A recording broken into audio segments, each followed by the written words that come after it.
Hi అండి.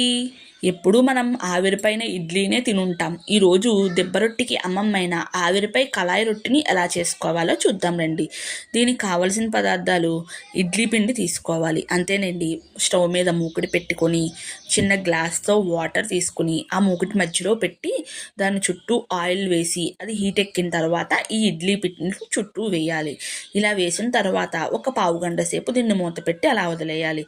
దీన్ని 2 sides కాల్చవలసిన అవసరం లేదు. మనం మధ్యలో గ్లాస్లో వాటర్ వేసి పెట్టడం వల్ల అది బాయిల్ అయ్యి పైన స్పాంజీగాను అడుగున క్రిస్పీగాను బాగా కాలుతుంది, బాగా కుక్ అవుతుంది కూడా. ఇది ఎంతో ఈజీగా తయారు చేసేసుకోవచ్చు. మన దిబ్బ రొట్టెలాగా అటు ఇటు కాల్చుకోవాలి, వెయిట్ చేయడం అలాంటివి ఏమీ ఉండవు.